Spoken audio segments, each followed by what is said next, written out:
El día de hoy vamos a hablar sobre la colusión bajo incertidumbre, pero para esto debemos de tener muy en claro qué es la colusión. La colusión puede definirse como una situación en la cual una serie de empresas acuerdan no competir entre ellas, esto con el objetivo de incrementar los beneficios conjuntos de todo el grupo. Dicho incremento puede lograrse a través de diferentes instrumentos, ya sea un acuerdo de precios, un acuerdo de cantidades o un reparto de mercados, pero tiene la característica común de que trae aparejado un aumento en los precios y una reducción en los volúmenes comerciados respecto de los que regían en una situación en la cual las empresas compitieran entre sí. Esto implica normalmente un resultado inequívoco desde el punto de vista de la eficiencia y la distribución del ingreso en el mercado del que se trate, ya que el mismo pasa a generar un excedente menor para los demandantes que no llega a compensarse con el aumento en el excedente de los oferentes. La teoría económica suele a veces distinguir entre situaciones de colusión explícita y situaciones de colusión tácita.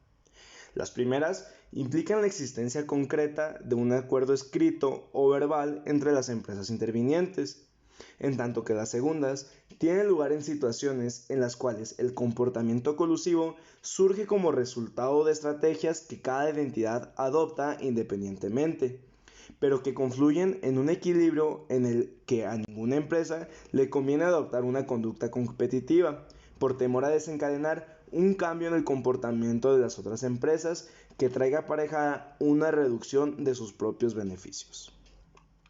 Entendiendo esto, podemos hablar sobre la colusión bajo incertidumbre. Un fenómeno que puede acarrear problemas para el sostenimiento de la colusión es la presentación de fluctuaciones exógenas de la demanda que no puede preverse con certeza. Así, si la interacción entre varias empresas competidoras se da en un contexto de demanda fluctuante incierta, la colusión completa exige que los factores de descuento sean más altos que los que resultan necesarios para sostener la colusión si la demanda es estacionaria y cierta. El primer antecedente teórico de un modelo en el cual aparece una argumentación de este tipo es de un artículo de Stigler en 1964, en el que el autor basó su teoría de colusión en el concepto de reducción secreta de precios. La idea es que la colusión es un fenómeno tanto más probable cuanto menor es la factibilidad de que las empresas puedan ofrecer reducciones de precios a sus clientes sin que las otras empresas lo detecten. Si se da en cambio la situación inversa, es decir, mercados en los cuales a las empresas les cuesta mucho monitorear los precios y las condiciones de venta de sus competidores, entonces la colusión será mucho más difícil de sostener, por lo arduo que resulta detectar las situaciones de desvío de un acuerdo colusivo. Supongamos entonces que las empresas que actúan en un determinado mercado desconocen cuál es el verdadero estado de demanda al que se enfrentan, y lo único que observan son sus propios beneficios. Las probabilidades de ocurrencia de una demanda alta o bajo son en cambio conocidas por todas las empresas, que saben cuáles son sus propias acciones, pero no de los restantes competidores.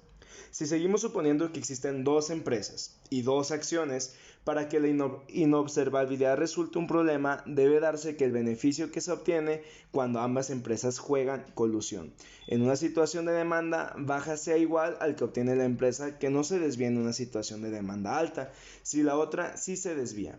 Si adicionalmente definimos, podemos simplificar aún más nuestro caso y representarlo a través de la gráfica. Supongamos ahora que en este contexto cada empresa practica una estrategia de comportamiento como la siguiente, la colusión. Si este comportamiento resulta ser una estrategia de equilibrio para las dos empresas participantes, lo que se observará en el mercado es una situación en la cual la colusión subsiste, mientras la demanda es alta y se rompe cada vez que la demanda se vuelve baja.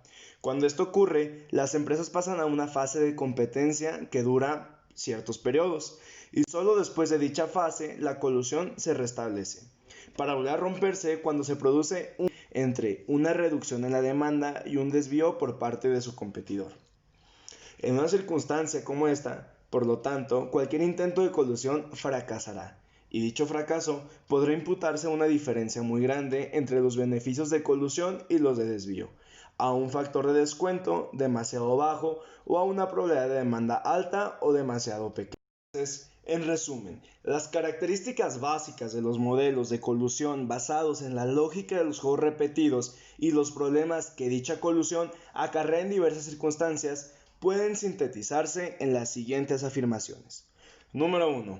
La colusión solo puede sostenerse con un equilibrio de Nash cuando las empresas que intervienen en el mercado tienen un horizonte temporal prolongado en el cual las relaciones entre ellas se da de modo repetitivo. Número 2.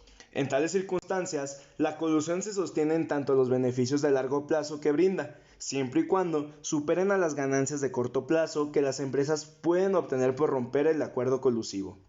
Número 3. La clave para que dicho sostenimiento tenga lugar es que las empresas sean pacientes.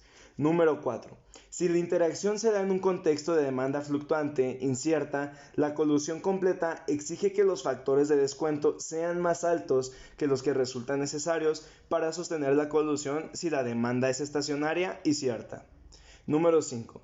En ciertos casos, inclusive, es posible que el equilibrio implique que la concertación se sostenga en los periodos de demanda baja y que se rompa en los periodos de demanda alta, dando lugar a fases alternadas de colusión y competencia. Número 6.